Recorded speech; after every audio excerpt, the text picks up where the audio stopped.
I think there are two things that make this museum special and unique. One of them is that it is an interactive experience. There are many other telephone museums. Most of them are just things on static display. You don't actually get to play with them and try them out. And here, everything is turned on and powered up. Almost nothing is behind glass. It's a very interactive, different kind of experience. The other thing I think that's special about our museum is that it is a living, growing, developing museum.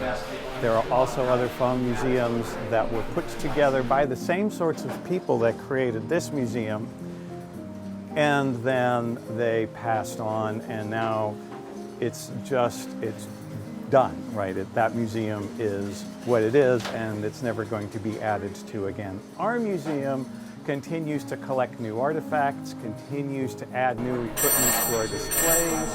We very actively search the country and the world for interesting objects that we think would be good additions, and sometimes we send our volunteers on cross-country road trips to go get those things.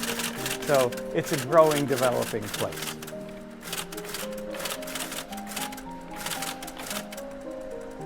There we go. Sarah? If you want.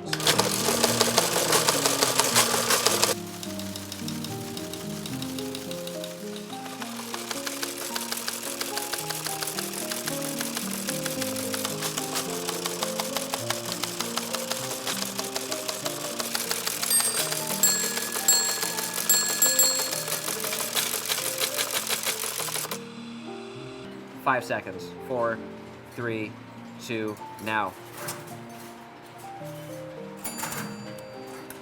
When this part of the machine encounters trouble, it rings a bell and then lights some lamps to tell me what it's upset about.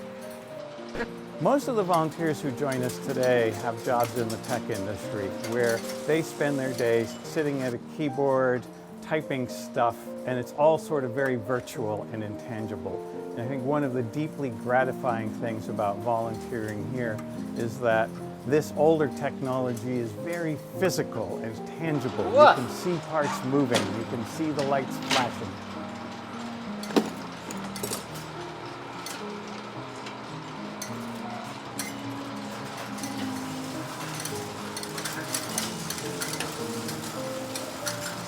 So here in the Connections Museum, this switch is the only one left in the entire world.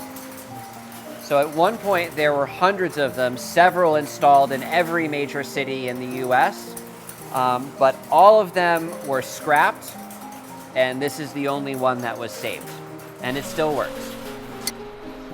At first with this machine there was a huge learning curve, and it wasn't for the faint of heart because there wasn't really a way in. You know, where if you know how to ride a bicycle, you could probably figure out how to ride a motorcycle because there's a similarity between the two things, right? But it was really tough to find similarities in this machine with anything else I'd previously worked on. And when I touched it, more often than not, I just got a shock.